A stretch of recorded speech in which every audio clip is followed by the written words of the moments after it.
नमस्कार दोस्तों, स्वागत है आपका। आज हम अपनी पॉलिटी की श्रृंखला को आगे बढ़ाते हुए पीसीएस प्री के लिए टेस्ट संख्या 9 को लगाएंगे और अपनी आने वाली पीसीएस एग्जाम के लिए प्रैक्टिस को अपना पूरा 100% देंगे, जिससे हम अपना पॉलिटी का एक भी क्वेश्चन मिस ना कर सकें।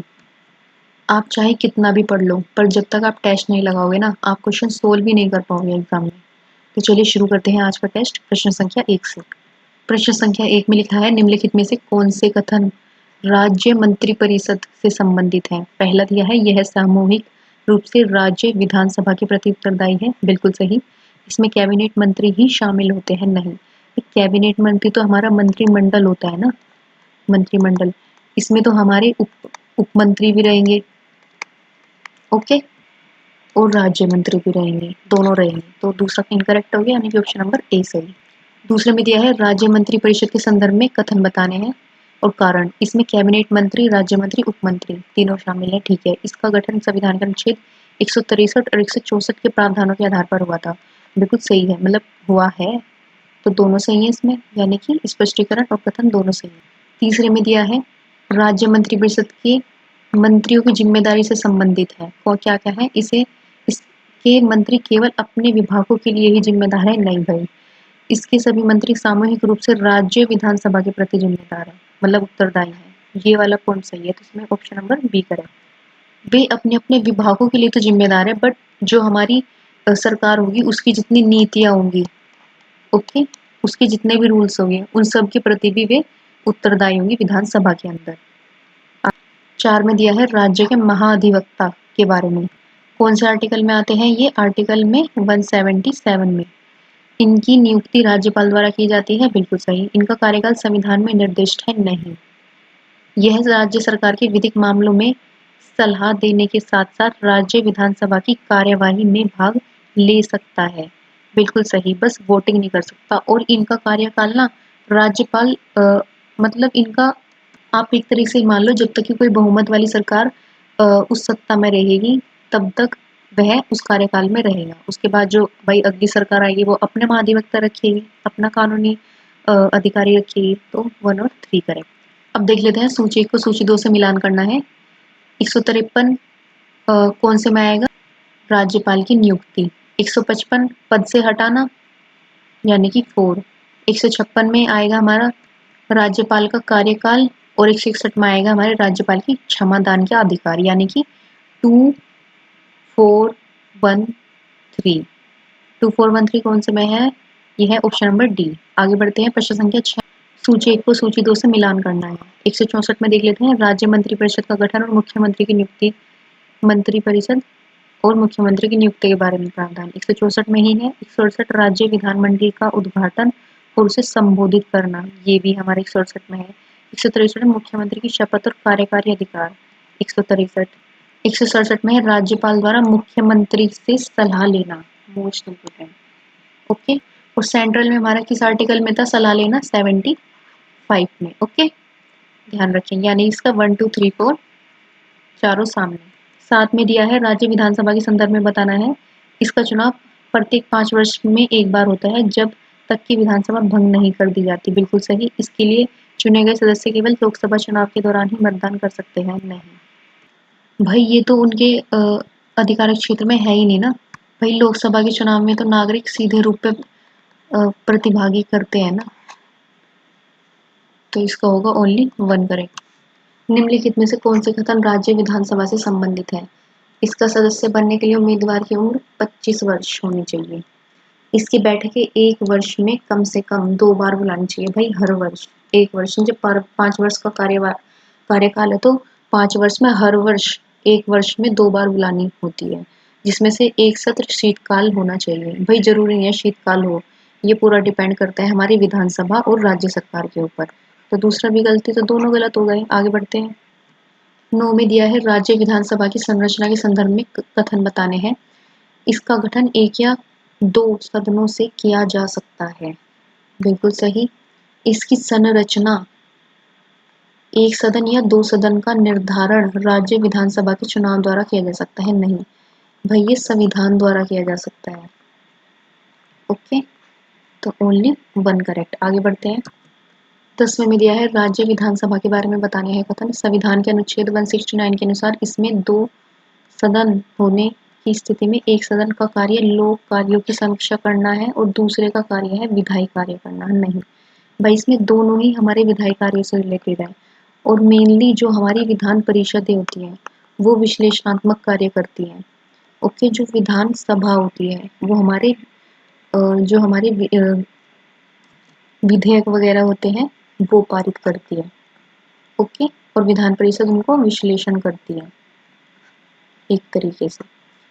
दोनों के कार्य भी अलग अलग। एक दो सदनों वाली राज्य विधानसभा में विधायकों की संख्या सामान्य रूप से अधिक होती है क्योंकि इसमें दोनों सदन होते हैं। गलत भाई, विधायकों की संख्या तो हमारी राज्य के और क्षेत्रों की जनसंख्या पर डिपेंड करती है ना, कि कितने विधायक होंगे उस क्षेत्र से या उस स्टेट से। ओके, तो दोनों गलत हो गए। 11वें में दिया है राज्य विधानसभा की शक्ति और कार्यों के संदर्भ में निम्नलिखित कथनों पर विचार कीजिए। राज्य विधानसभा को राज्य के बजट को पारित करने का विशेषाधिकार प्राप्त है। बिल्कुल सही, राज्य विधानसभा को राज्यपाल द्वारा जारी अध्यादेशों को निरस्त करने का भी अधिकार है। ये भी बात सही है। और जो राज्यपाल अध्यादेश जारी करता है आर्टिकल 213 के तहत। ओके, तो इसमें दोनों सही होंगे। 12वें में दिया है कथन बताने हैं कौन से सही है। राज्य विधानसभा को राज्य कार्यपालिका पर पूर्ण नियंत्रण प्राप्त है। भाई क्यों, विधानसभा को क्यों है? संविधान में भी तो हमारे बहुत से प्रावधान है, ठीक है, जो हमारी कार्यपालिका के लिए है, कार्यपालिका को स्वतंत्र रखते हैं एक तरीके से। राज्य विधानसभा अविश्वास प्रस्ताव पारित कर सरकार को भंग करने की सिफारिश कर सकती है। भाई ये सही है, तभी तो हमारी सरकार की जवाबदेही जारी रहेगी। इस चीज में जवाबदेही होनी चाहिए भाई सरकार की। अगर अविश्वास प्रस्ताव पारित हो गया तो पूरी सरकार ही गिर जाएगी। तो इसमें ओनली 2 करेक्ट। 13 में दिया है भारतीय राज्य व्यवस्था के संदर्भ में कथन बताने हैं। राज्य विधानसभा को राज्य के बजट को पारित करने का अधिकार है। सही, राज्य विधानसभा को राज्यपाल द्वारा अध्यादेश लाने के बाद उसे अनुमोदित या अस्वीकार करने का अधिकार है। बिल्कुल सही, तो दोनों करेक्ट है इसमें। 14 में दिया है राज्य विधानसभा के अध्यक्ष के बारे में बताना है। इसको सदन की विशेष समितियों को गठन करने का अधिकार है। बिल्कुल सही बात है ये। वह सदन में किसी भी विधेयक पर मतदान करने का अधिकार रखता है। भाई राज्य विधानसभा का अध्यक्ष भी तो तभी अपना मत दे सकता है ना जब बराबरी की स्थिति हो, ठीक है, उससे पहले उसको मत देने का अधिकार नहीं होता। तो option number A correct, sorry D. 15 में दिया है राज्य विधानसभा के अध्यक्ष सदन की कार्रवाई का संचालन करता है और सदन के अनुशासन बनाए रखता है। बिल्कुल सही, वही सेम लोकसभा के अध्यक्ष वाला। अध्यक्ष सदन के किसी भी सदस्य को बोलने का अधिकार रद्द कर सकता है। सही, दोनों सही है। इसमें आगे बढ़ते हैं। 16 में राज्य विधानसभा के उपाध्यक्ष के संदर्भ में वह सदन की समितियों के अध्यक्ष बन सकते हैं। बिल्कुल सही बात है भाई ये, वह केवल सदन के सदस्य ही हो सकते हैं। ये भी सही है, तो दोनों करेक्ट। आगे बढ़ते हैं। प्रश्न संख्या 17, भारतीय राज्य व्यवस्था के संदर्भ में निम्नलिखित कथनों पर विचार कीजिए। राज्य विधानसभा के उपाध्यक्ष अध्यक्ष की अनुपस्थिति में सदन की कार्रवाई का संचालन करते हैं। सही, उपाध्यक्ष का चुनाव राज्य विधानसभा के सदस्य द्वारा किया जाता है। बिल्कुल सही, तो इसका होगा जैसे ही हमारे की लोकसभा के उपाध्यक्ष थे उनका भी हमारा लोकसभा के सदस्य द्वारा होता था ना चुनाव, तो इसका डी हो जाएगा आंसर। 18 में दिया है निम्नलिखित कथनों पर विचार कीजिए। संसद राज्य विधानसभा के कानूनों को रद्द कर सकती है। संसद राज्य विधानसभा के कानूनों को रद्द कर सकती है? नहीं कर सकती भाई। मेनली तौर पर मतलब केंद्र सरकार उसको रद्द तो नहीं कर सकती, बट अगर उसके विपरीत कोई कानून अगर केंद्र सरकार ने बना दिया तो केंद्र सरकार वाला कानून है वो ही लागू होगा। ओके, संसद राज्य सूची के विषयों पर कानून बना सकती है यदि राष्ट्रपति उसे ऐसा करने के लिए अधिकृत करता है। बिल्कुल सही, यानी कि ओनली 2 करेक्ट। 19 में दिया है भारतीय राज्य व्यवस्था के संदर्भ में कथन बताने हैं। संसद राज्य विधानसभा को बंद कर सकती है? नहीं भाई, राज्यपाल करता है बहुमत खत्म होने पर। संसद राज्य के राज्यपाल को हटा सकती है? नहीं, राष्ट्रपति हटाता है। ओके, तो दोनों ही इनकरेक्ट हो गए। 20 में लिखा है राज्य विधान परिषद के संदर्भ में कथन और कारण बताने हैं। विधान परिषद के सदस्यों का कार्यकाल 6 वर्ष होता है। विधान परिषद की स्थायित्व सुनिश्चित करने के लिए इसका सदस्यता का कार्यकाल लंबा रखा गया है। बिल्कुल, क्योंकि वो स्थायी सदन है विधान परिषद और विधान सभा हमारा अस्थायी सदन है, तो इसका आंसर हो जाएगा ऑप्शन नंबर सी। आगे बढ़ते हैं। 21 में लिखा है राज्य विधान परिषद का गठन भारत के प्रत्येक राज्य में किया जा सकता है। तो भाई बिल्कुल सही है ये, क्योंकि जो हमारी राज्यों की विधानसभा होती है अगर वो प्रस्ताव पारित कर देती है विधानसभा गठन के लिए, और किसकी अनुमति से? लोकसभा की। ओके, मतलब संसद की पूरी, यानी कि लोकसभा, राज्यसभा और राष्ट्रपति की अनुमति से। ओके, दूसरा दिया है राज्य विधान परिषद के सदस्यों का चयन आंशिक रूप से अप्रत्यक्ष चुनाव और आंशिक रूप से नामांकन द्वारा किया जाता है। बिल्कुल सही बात है भैया, मैंने आपको बताया था पिछली वीडियो में भी। 1/6 हमारे राज्यपाल मनोनीत करते हैं, 1/12 हमारे माध्यमिक शिक्षा के जो शिक्षक करते हैं, 1/12 हमारे स्नातक वाले करते हैं, 1/3 हमारे स्थानीय निकाय वाले करते हैं। ओके, और 1/3 का निर्वाचन हमारे विधानसभा के निर्वाचित सदस्य करते हैं। ठीक है, तो इसके हो गए दोनों पॉइंट सही, यानी कि ऑप्शन नंबर डी। 22 में देख लेते हैं, राज्य विधान परिषद के संदर्भ में निम्नलिखित कथन और कारण बताने हैं। राज्य विधान परिषद को भंग नहीं किया जा सकता, बिल्कुल सही बात है ये। ओके, और विधान परिषद एक स्थायी सदन है, ये भी सही है, तो दोनों सही है इसमें स्पष्टीकरण और कारण। भारतीय राज्य व्यवस्था के बारे में लिखित कथनों पर विचार कीजिए। इसमें दिया है विधान परिषद एक स्थायी सदन है जिसे भंग नहीं किया जा सकता, सही। विधान परिषद किसी भी साधारण विधेयक को अनिश्चित काल के लिए रोक सकती है, नहीं, ये पावर नहीं है, विधान सभा के पास है। विधान परिषद राज्य के विकास से संबंधित मामलों पर चर्चा के लिए एक मंच के रूप में कार्य करता है, ये बात सही है भाई, तो इसमें 1 और 3 सही है, ऑप्शन नंबर ए। आगे बढ़ते हैं, 24 में दिया है निम्नलिखित में से कौन से कथन विधान परिषद के और विधानसभा के बीच अंतर को सही ढंग से दर्शाते हैं। यह हमारे पहला पॉइंट दिया है, विधानसभा में सदस्यों के चुनाव प्रत्यक्ष रूप से होता है जबकि विधान परिषद में सदस्यों का चुनाव अप्रत्यक्ष रूप से होता है, तो भाई सही बात है ये हमारा।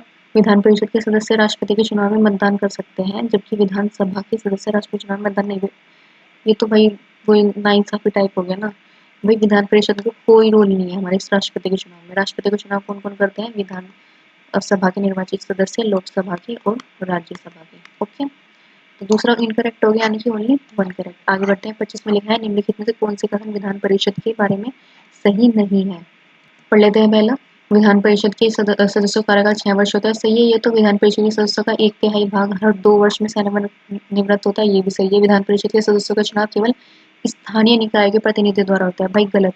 ये मैंने आपको 5 बताए थे ना ऊपर, माध्यमिक शिक्षक करते हैं, राज्यपाल नियुक्त करता है, स्नातक नियुक्त करते हैं, स्थानीय निकाय द्वारा नियुक्त किए जाते हैं, और विधानसभा के निर्वाचित सदस्य नियुक्त करते हैं। ओके, तो ये वाला ऑप्शन हो गया हमारा, इसमें सही नहीं है, पूछा था ना। 14 पढ़ लेते हैं, विधान परिषद राज्य के विकास के लिए महत्वपूर्ण है, बिल्कुल सही बात है ये भी। आगे बढ़ते हैं, 73वें संविधान संशोधन के बारे में मंतव्य, कथन और कारण बताने। 73वां संविधान संशोधन भारत में पंचायती राज संस्थाओं की संवैधानिक दर्जा प्रदान करता है, तो भाई ये बात हमारी बिल्कुल सही होगी। 73वें संविधान संशोधन में पंचायतों के स्वशासन का अधिकार प्रदान है, ये भी सही, यानी कि ऑप्शन नंबर सी होगा। दोनों इंडिविजुअल बातें हो गई ना। 27 होगा, पंचायती राज संस्था के संदर्भ में निम्नलिखित मंतव्य, कथन और कारण बताना है। ग्राम सभा और ग्राम पंचायत की सर्वोच्च संस्था, तो भाई ये बात सही होगी, ग्राम सभा ग्राम पंचायत की सर्वोच्च संस्था है। दूसरा है, ग्राम सभा के सभी सदस्य मतदान कर सकते हैं, ये भी बात सही है। दोनों इंडिविजुअली करेक्ट बातें हैं, तो ऑप्शन नंबर ए सही, स्पष्टीकरण नहीं है। 28, पंचायतों के चुनाव के संदर्भ में निम्नलिखित मंतव्य और कारण बताने हैं। पंचायतों के चुनाव राज्य निर्वाचन आयोग द्वारा किया जाता है, बिल्कुल सही है। 73वें संविधान संशोधन पंचायतों के चुनाव की स्वतंत्रता और पारदर्शिता सुनिश्चित करने के लिए यह प्रावधान किया गया था, तो भाई ये भी बात सही है, तो दोनों इंडिविजुअली सही हो गई बात, कोई कथन कारण तो आपस में बता नहीं रहे हैं, तो ऑप्शन नंबर डी करेक्ट।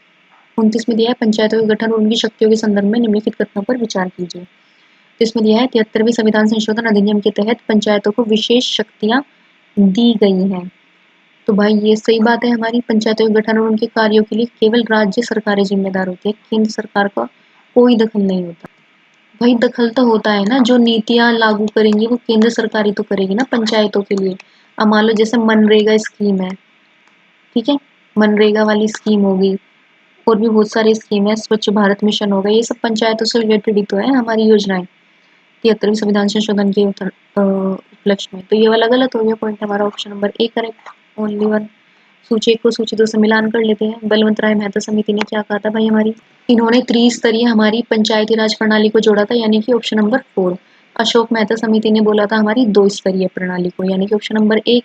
जीवी के राव समिति ने बोला था हमारी विकास के लिए संस्थान, पंचायतों के विकास के लिए संस्थान को मान्यता दी थी, यानी कि ऑप्शन नंबर 2। 73वें संविधान संशोधन में पंचायतों को संवैधानिक दर्जा प्रदान किया गया था, यानी 3, यानी 4, 1, 2, 3 किसमें है हमारे ऑप्शन नंबर सी में। आगे बढ़ते हैं, प्रश्न संख्या 31 को सूची 1 को सूची 2 से मिलान करना है। बलवंत राय मेहता समिति कब आई थी हमारी? ये आई थी हमारी 1957 में। ओके। अशोक मेहता समिति 77 में आई थी। जीवी के राव 1986, एल एम सिंघवी 1985, यानी कि एल एम सिंघवी लास्ट वाली है इन चारों में। बलवंत राय मेहता तो सबसे ही पहली है। ओके, तो 1 2 3 4 कौन से ऑप्शन में है? Option number B. आगे बढ़ते हैं, सूची 1 को सूची 2 से मिलान करना है। केंद्र राज्य संबंधों का सरकारीय आयोग। माफ कीजिएगा, आपके पहले प्रश्न में जीवी के राव समिति थी हमारी 1985 की और एल एम सिंघवी थी हमारी 1986 की। ओके, जीवी के राव है लास्ट वाली, यानी कि 1 2 4 3 ऑप्शन नंबर ए करेक्ट, 2 वाला इनकरेक्ट। आगे बढ़ते हैं, सूची को सूची 2 से मिलान करते हैं। केंद्र राज्य संबंधों पर सरकारीय आयोग का गठन। भाई इनका गठन हुआ था हमारा 1988 में। सही है ये। पी के थुंगन समिति आई थी हमारी 1989 में। ठीक है, इन्होंने पंचायती क्षेत्र को मजबूत करने की बात कही थी। हरलाल सिंह खर्रा समिति, ये हमारी 1990 में ही आई थी और 73वां संविधान संशोधन 1992 में हुआ था। तो ये हो गया हमारा 1 2 3 4, यानी कि ऑप्शन नंबर बी। आगे बढ़ते हैं, 33 में सूची को सूची 2 से मिलान करना है। भाई 1882 में लॉर्ड रिपन का प्रस्ताव स्थानीय स्वशासन से रिलेटेड था। मार्लिमेंटो का जो सुधार कहा था उन्होंने, तो वो किससे रिलेटेड था? हमारा जिला बोर्ड में निर्वाचन प्रणाली थी हमारी मार्लिमेंटो की। 1919 में जो मॉन्टेग्यू जेम्स बोर्ड आया था हमारा, यह आया था स्थानीय स्वशासन को प्रांतीय विषय बनाना। ओके, और 1935 का भारत शासन अधिनियम स्थानीय निकायों के लिए अधिक वित्तीय स्वायत्तता प्रदान करना। तो इस प्रकार इसका आंसर हो जाएगा हमारा 1 2 3 4, यानी कि ऑप्शन नंबर सी करेक्ट हो जाएगा। माफ कीजिएगा, इसमें हो जाएगा 1 3 2 और 4। 1 3 2 4 है हमारे ऑप्शन नंबर डी में। आगे बढ़ते हैं, प्रश्न संख्या 34 में दिया है, पंचायती राज संस्थाओं के अनिवार्य और स्वैच्छिक प्रावधानों के संदर्भ में निम्नलिखित कथनों पर विचार कीजिए। 73वें संविधान संशोधन के तहत पंचायतों का गठन प्रत्येक राज्य में अनिवार्य है। बिल्कुल सही है भाई, हमारे सूची में जोड़ा गया है ये। अनुसूचित क्षेत्रों के लिए पंचायतों के विशेष प्रावधान पैसा अधिनियम 1996 के तहत, पैसा अधिनियम याद रखना 1996 के तहत। ओके, ये भी सही है हमारा। पंचायतों को वित्तीय स्वायत्तता प्रदान करना राज्य सरकार के विवेक पर निर्भर करता है। बिल्कुल सही, इसमें तीनों तो करेक्ट होंगे हमारे। 35 में दिया है, पंचायती राज संस्थाओं के संदर्भ में कथन बताने हैं। पहला, पंचायती राज महिलाओं के 33% आरक्षण एक अनिवार्य प्रावधान नहीं है, यह है हमारा स्वैच्छिक प्रावधान। और कौन से आर्टिकल में आता है? यह आता है हमारे 243 डी में। डी से दया से याद कर लो भाई, दया की भावना से देखते हो ना महिलाओं को, तो उनके आरक्षण से रिलेटेड है। तो पहला इनकरेक्ट हो गया क्वेश्चन के हिसाब से। दूसरा, ग्राम सभाओं को पंचायतों पर निगरानी रखने का अधिकार दिया गया है। बिल्कुल सही। पंचायतों के कराधान संबंधी अधिकार संविधान के तहत स्वैच्छिक है, ये भी सही, यानी कि 2 और 3 करेक्ट होंगे। 36 में दिया है, पंचायतों के वित्त के बारे में बताना है। पंचायतों के वित्तीय स्रोतों को सीधे 11वीं अनुसूची में नहीं भाई, 11वीं अनुसूची में तो हमारी पंचायतों के 29 विषय है ना, वे है। तो ऑप्शन नंबर 1 इनकरेक्ट। राज्य वित्त आयोग पंचायतों को वित्तीय सहायता प्रदान करने की सिफारिश करता है, ये सही है। पंचायतों को कर लगाने और शुल्क एकत्र करने का अधिकार राज्य सरकार द्वारा प्रदान किया जाता है, ये भी सही है, यानी कि ऑप्शन नंबर बी करेक्ट। आगे बढ़ते हैं, 37 में दिया है, पंचायतों की संरचना। 73वें संविधान संशोधन अधिनियम के तहत प्रत्येक राज्य में 3 स्तरों वाली पंचायती राज प्रणाली का प्रावधान है। सही बात है भाई, बलवंत राय मेहता समिति, इन्होंने तो पहले 1957 में त्रिस्तरीय के बारे में बता दिया था। यह संशोधन छोटे राज्यों में केवल 2 स्तरों की पंचायतों की अनुमति देता है, ये भी सही है। पंचायत राज प्रणाली में ग्राम सभा की भूमिका केवल सलाहकार की होती है, नहीं भाई, मोस्टली निर्णय ग्राम सभा द्वारा लिए जाते हैं। और किस आर्टिकल के तहत? 243 ए के तहत। ओके, तो ये इनकरेक्ट हो गया 1 और 2। आगे बढ़ते हैं, 38 में दिया है, पंचायतों के आरक्षण के संदर्भ में निम्नलिखित कथनों पर विचार कीजिए। इसमें दिया है, पंचायतों में अनुसूचित जातियों एससी और एसटी के लिए सीटों का आरक्षण 73वें संविधान संशोधन के अधिनियम के तहत अनिवार्य नहीं है। भाई अनिवार्य नहीं का तो मतलब ही नहीं है, आरक्षण तो दिया गया है। महिलाओं के लिए 33% का आरक्षण केवल जिला परिषदों में लागू है, तो भाई ये भी हमारा ऑप्शन हो जाएगा गलती। आरक्षण की व्यवस्था केवल पंचायती राज संस्थाओं के चुनावों में लागू होती है, ग्राम सभाओं में नहीं होती। बिल्कुल सही बात, यानी कि ऑप्शन नंबर बी करेक्ट। आगे बढ़ते हैं, 39 में दिया है, पंचायतों के चुनाव के संदर्भ में निम्नलिखित कथनों पर विचार कीजिए। पंचायतों के चुनाव की प्रक्रिया में केवल राज्य सरकारों का अधिकार है केंद्रीय चुनाव आयोग की भूमिका नहीं है। बिल्कुल सही बात है भाई, क्योंकि राज्य निर्वाचन आयोग कराता है पंचायती चुनाव। राज्य निर्वाचन आयोग के पास पंचायती चुनाव के दौरान सभी चुनावी विवादों को सुलझाने का अधिकार होता है, ये भी सही है। तीसरा दिया है पंचायत चुनाव में आरक्षण केवल पदाधिकारियों के लिए होता है, सदस्यों के लिए नहीं। भाई सबके लिए होता है। ओके, तो ये गलत हो गया। Option number A correct. पीछा अधिनियम 1996 से संबंधित निम्नलिखित कथनों पर विचार कीजिए। यह अनुसूचित क्षेत्रों में पंचायतों को स्वशासन और अधिकारों का विशेष विस्तार करता है, विशेष रूप से आदिवासी क्षेत्रों में। ओके, बात सही है ये। इसके तहत राज्य सरकारों को पंचायतों को सभी अधिकार स्वायत्तता देने का अधिकार होता है, जिससे आदिवासी समुदाय अपनी परंपराओं और संसाधनों पर नियंत्रण रख सके। ये भी बात सही है। इसके अंतर्गत पंचायतों को अनुसूचित क्षेत्रों में शराब बिक्री में नियंत्रण रखने का अधिकार दिया गया है और इन क्षेत्रों में आदिवासी समाज पूर्ण नियंत्रण होता है। गलत, यानी कि इसका होगा ऑप्शन नंबर 1 और 2 सही। आगे बढ़ते हैं। भारत की न्याय प्रणाली के बारे में पूछा गया है। यह एकीकृत न्याय प्रणाली है, सही है। इसकी संरचना द्विस्तरीय नहीं, इसकी संरचना है 3 स्तरीय, यानी कि सुप्रीम कोर्ट, हाई कोर्ट और अधीनस्थ न्यायालय। ओके, तो इसमें होगा ओनली 1 करेक्ट, दूसरा इनकरेक्ट। तो भाई भारतीय संविधान के भाग 5 के किस अध्याय के तहत सर्वोच्च न्यायालय यानी कि सुप्रीम कोर्ट का प्रावधान है? यह है अध्याय 4। भाई भारतीय संविधान में भाग 5 में सर्वोच्च न्यायालय के संगठन और स्वतंत्रता के क्षेत्र को शक्ति व प्रक्रिया के मतलब सुप्रीम कोर्ट के जितने भी आर्टिकल हैं बेसिकली वे पूछा है। यह है हमारे 124 से 147 के बीच में। ओके, भारत में वर्तमान में सर्वोच्च न्यायालय में मुख्य न्यायाधीश सहित कुल कितने न्यायाधीश है? भाई 34 है। ओके, 45 में है निम्नलिखित कथनों पर विचार कीजिए। मूल रूप से सर्वोच्च न्यायालय में न्यायाधीशों की संख्या 21 निर्धारित की गई। भाई ये संख्या की गई थी हमारी 8, इसमें से 1 मुख्य न्यायाधीश और 7 अन्य सदस्य। तो गलत हो गया। भारत के राष्ट्रपति सर्वोच्च न्यायालय में न्यायाधीशों की संख्या विनियमित करने के लिए अधिकृत है। भाई नहीं, सर्वोच्च न्यायालय नहीं है, ये संसद द्वारा विनियमित किए जाते हैं। ओके, तो दोनों इनकरेक्ट हो गए। ये दिया है न्यायपूर्ण समाज वह समाज है जिससे परस्पर समान सम्मान की बढ़ती हुई भावना और अपमान की घटती हुई भावना मिलकर एक करुणा से भरे हुए समाज का निर्माण करे। ये मैंने आपको पिछले टेस्ट में भी बताया था, पिछले जो टेस्ट हो चुके हैं उनमें भी सेम स्टेटमेंट आई थी। ये है भीमराव अम्बेडकर जी। और आप सभी से रिक्वेस्ट है, हम लोग बहुत मेहनत कर ये टेस्ट सीरीज आप तक पहुंचा रहे हैं, तो कृपया करके वीडियो को लाइक जरूर से कर दिया करें। ओके, और चैनल को सब्सक्राइब कर दें। और इससे पहले की टेस्ट सीरीज जिसने अब तक नहीं देखी है ना, आप प्लेलिस्ट में जाकर पारुल मैन करके प्लेलिस्ट है, वहां से आप पॉलिटी के सारे मेक आईएएस के टेस्ट लगा सकते हैं। ओके, 47 में दिया है भारत के सर्वोच्च न्यायालय के न्यायाधीशों की नियुक्ति किसके द्वारा की जाती है? राष्ट्रपति के द्वारा।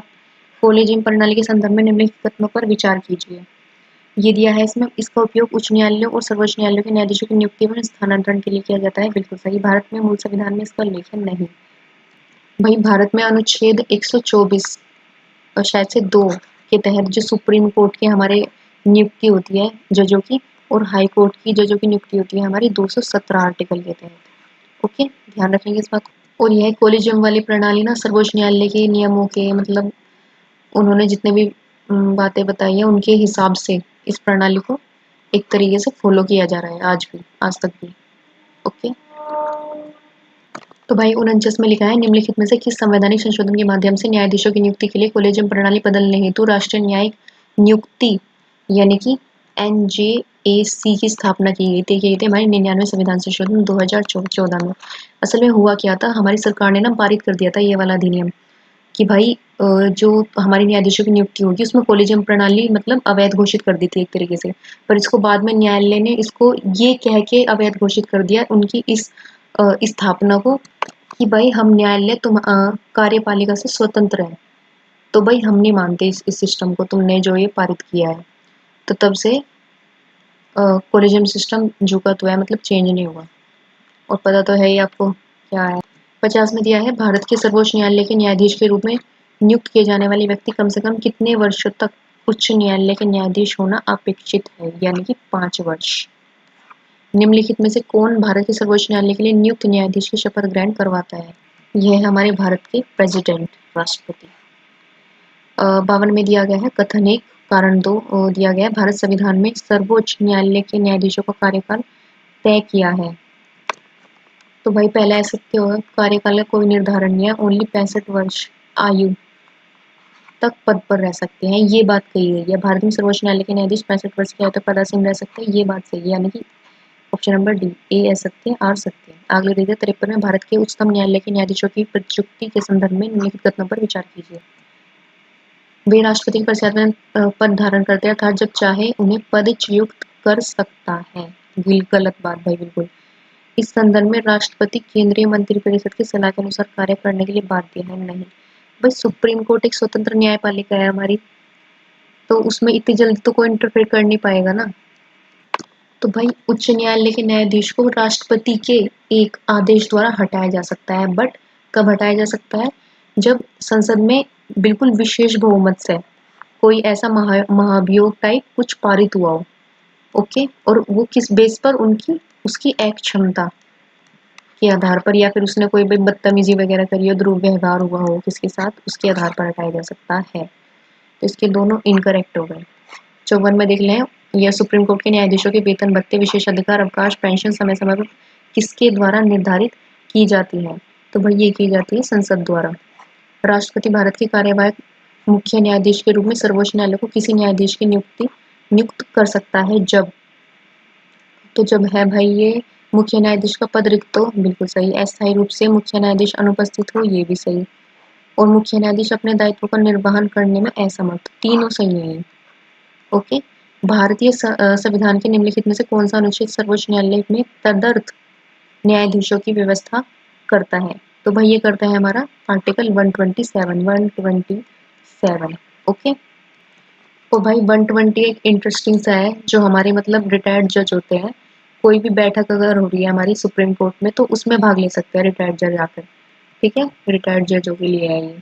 129 में क्या है हमारा, अभिलेख न्यायालय के रूप में कार्य करेगा, कोई भी अपर कोर्ट होगा जो। 130 में क्या होता है हमारा, इसमें होता है हमारा सुप्रीम कोर्ट के स्थान के बारे में बताया गया है। ओके, आगे देखते हैं 57 में। 57 में दिया है, सुप्रीम कोर्ट में संवैधानिक मामलों या संदर्भों को कम से कम कितने न्यायाधीशों वाली एक खंडपीठ द्वारा तय किया जाता है? किया जाता है 5। और कौन से आर्टिकल के तहत? 143 के तहत। ओके, आगे बढ़ते हैं 58। भारतीय संविधान के सर्वोच्च न्यायालय के स्वतंत्र और निष्पक्ष कामकाज को सुनिश्चित करने के लिए प्रावधान है। कौन कौन से हैं भाई? ये है उनके कार्यकाल की सुरक्षा, बिल्कुल सही। भारत की आकस्मिक निधि से व्यय, नहीं। निश्चित सेवा शर्तें, ये भी सही है। अपनी अवमानना पर दंड देने की शक्ति, तो भाई इसमें आकस्मिक निधि नहीं आएगी, इसमें आएगी हमारी संचित निधि। ओके, आकस्मिक निधि तो हमारी राष्ट्रपति के पास होती है ना स्वतंत्रता, इसको तो इससे होगा 1, 3 और 4। आगे बढ़ते हैं, भारत के सर्वोच्च न्यायालय के मूल क्षेत्राधिकार हैं। कौन कौन से हैं इसमें हमारे? केंद्र एवं एक या अधिक से राज्यों के मध्य के विवाद, सही, बिल्कुल। दूसरा पढ़ लेते हैं, 2 या अधिक राज्यों के मध्य विवाद, तो भाई ये भी सही है। अंतरराज्यीय जल विवाद, ये नहीं है, क्योंकि भारत के सर्वोच्च न्यायालय के मूल क्षेत्राधिकार के बारे में पूछा है। और जो ये अंतरराज्य जल विवाद है ना हमारा, भाई ये हमारी संसद के क्षेत्राधिकार में आते हैं। ओके, बाकी के ये दोनों मध्य विवाद ये हमारे सुप्रीम कोर्ट के अंडर, यानी कि ऑप्शन नंबर ए करेक्ट। इसे बताना है सर्वोच्च न्यायालय के मूल क्षेत्राधिकार हैं। वित्त आयोग के संदर्भ में मामले, नहीं।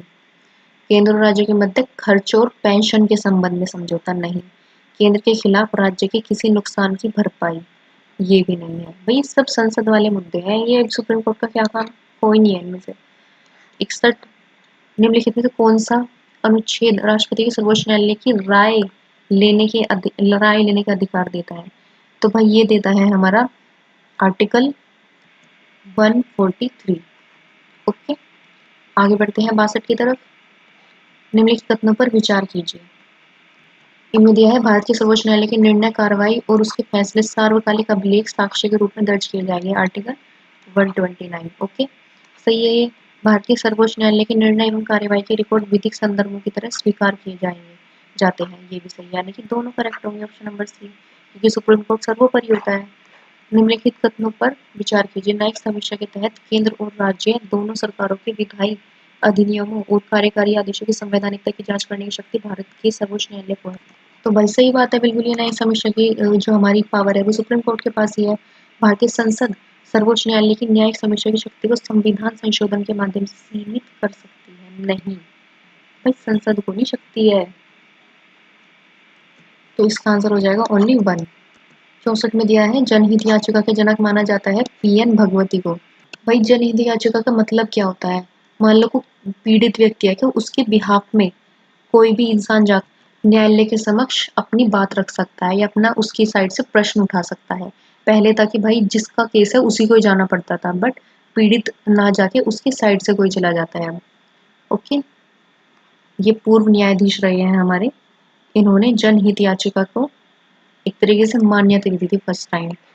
उच्च न्यायालय के न्यायाधीशों के संदर्भ में निम्नलिखित कथनों पर विचार कीजिए। पहला दिया, संबंधित राज्य के राज्यपाल अपने हस्ताक्षर और मुद्रा सहित अधिपत्र पर उच्च न्यायालय के प्रत्येक न्यायाधीश को नियुक्त करता है। तो भाई उच्च न्यायालय के जितने भी न्यायाधीश होते हैं ना, उनको राष्ट्रपति नियुक्त करता है।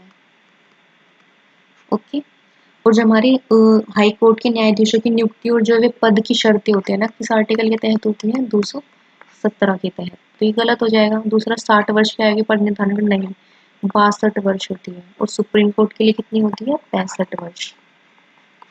ओके, तो इसमें दोनों इनकरेक्ट हो गए। तो भाई अनुच्छेद 219 के बारे में बताना है।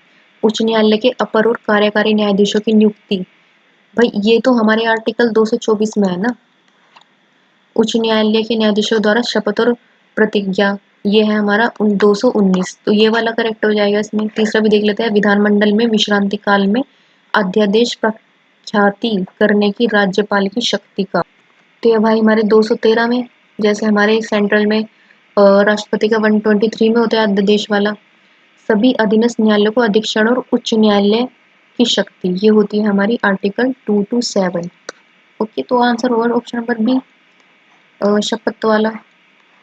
67 में दिया है, उच्च न्यायालय की रिट जारी करने की शक्ति सर्वोच्च न्यायालय की रिट जारी करने की शक्तियों से व्यापक मानी जाती है। तो भाई सही बात है ये। दूसरा दिया है, उच्च न्यायालय को रिट जारी करने का अधिकार न केवल मौलिक अधिकारों को लागू करने के लिए बल्कि अन्य वैधानिक अधिकारों को लागू करने के लिए भी प्राप्त है। तो दोनों सही है भाई इसमें, यानी कि ऑप्शन नंबर बी करेक्ट। 68 में दिया गया, भारतीय संविधान के किस अनुच्छेद के अनुसार उच्च न्यायालयों को रिट जारी करने का अधिकार है? ये है हमारे आर्टिकल 226 के तहत। भाई 223 में तो हमारा कार्यकारी जज हो गया ना, कार्यकारी जज एचसी के अंदर। और 228 में हो गया हमारा अधीनस्थ न्यायालय हो गए। ओके, और 231 में हो जाता है हमारा, जैसे मान लो दो या दो से मतलब अधिक राज्य है तो उनके लिए एक ही उच्च न्यायालय बना दिया। ओके, भारत का सबसे पुराना उच्च न्यायालय भाई कलकत्ता का है। ये तो स्टेटिक का हो गया ना, 1862 को इसकी स्थापना हुई थी। ओके, और अगर एग्जामिनर पूछ ले भाई सबसे नया कौन सा है लेटेस्ट, तो भाई 25वां है हमारा Amravati high court. Amravati high court कहाँ पर है? हमारा आंध्र प्रदेश। ओके, आगे बढ़ते हैं, 70 को देख लेते हैं। 70 में लिखा है, भारतीय जिला न्यायाधीशों की नियुक्ति किसके द्वारा की जाती है? संबंधित राज्य के राज्य, भाई जिला न्यायाधीशों की राज्यपाल ही करते हैं। ओके, 71 में लिखा है, अभिलेख न्यायालय कौन से में आएगा? हमारा उच्च न्यायालयों के अभिलेख न्यायालय, ये आएगा हमारा 215 में। और सुप्रीम कोर्ट का आया था हमारा 129। ओके, याद रखिए उच्च न्यायालयों का गठन, तो भाई ये हुआ है हमारा 216 आर्टिकल के तहत। कार्यकारी मुख्य न्यायमूर्ति की नियुक्ति हुई है 223 के तहत। और अपर और कार्यकारी न्यायाधीश ये हुए हैं हमारे 224। अब मिलान कर लेते हैं, यानी कि 215 है हमारा, 3 आएगा पहले, 3 कौन से ऑप्शन में? ए और बी। दूसरे में आएगा 216, यानी कि 2 किस में? यानी कि ऑप्शन नंबर बी, 3214, 323214। ओके, आगे बढ़ते हैं, प्रश्न संख्या 72। इलाहाबाद उच्च न्यायालय मूल रूप से ब्रिटिश राज में भारतीय उच्च न्यायालय के अधिनियम 1861 के अंतर्गत कहाँ स्थापित किया गया था? ये स्थापित किया गया था हमारा आगरा में। 1861 अधिनियम के तहत 1866 में स्थापित किया गया था। ओके, निम्नलिखित में से कौन इलाहाबाद उच्च न्यायालय के प्रथम न्यायाधीश थे? भाई इलाहाबाद उच्च न्यायालय के पूछा है, कलकत्ता के कौन थे? एलिजाइम पे, और ये थे हमारे इलाहाबाद के वोल्टेन मॉर्गन। और कब इलेक्ट हुए थे? 1866 में जब बना था हमारा इलाहाबाद हाई कोर्ट, और 71 तक रहे थे। ओके, अब देख लेते हैं इलाहाबाद उच्च न्यायालय के निम्नलिखित में से मुख्य न्यायाधीश काला क्रमानुसार लगाइए। तो भाई विधु भूषण मलिक, तो भाई ये हमारे जब देश आज़ाद ही हुआ था तभी इलाहाबाद के बन गए थे भाई। पहले न्यायाधीश OH मूथाम, ये इनके बाद बने थे लगभग 1955 में। जस्ट इनके बाद मनोलाल चुन्नीलाल देसाई, ये बने थे 1961 में, ये जस्ट इनके बाद। और फिर वशिष्ठ भार्गव बने थे हमारे 1966 में, ये जस्ट इनके बाद। अब देखो 5-5 का गैप आ रहा है इसमें इधर उधर। तो ये लाइन से लगे हैं 1 2 3 4 ऑप्शन सी। 75 देख लेते हैं। भारत के उच्चतम न्यायालय के निम्नलिखित मुख्य न्यायाधीश कालक्रम अनुसार लगाइए।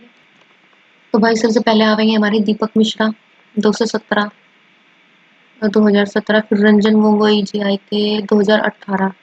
ओके। शरद अरविंद बोबड़े आए थे हमारे 2019 में। और NB रमन आए थे हमारे 2021। ओके। तो ये होगा हमारा 4 3 2 1। कौन सा ऑप्शन में? Option number D. तो आज का टेस्ट हमारा यहीं पर समाप्त होता है। अगर आपको ये टेस्ट थोड़ी भी हेल्पफुल लगे ना, तो प्लीज़ वीडियो को लाइक कर दिया करें, शेयर कर दिया करें और चैनल को सब्सक्राइब कर दिया करें। आप जितने ज़्यादा प्रैक्टिस करोगे ना, जितने ज़्यादा टेस्ट लगाओगे, तो मुझे पता है आपको ये टेस्ट थोड़े हार्ड पड़ रहे होंगे इस टाइम पर, क्योंकि ये टॉपिक थोड़े से मतलब ज़्यादा कॉम्प्लिकेटेड से हैं।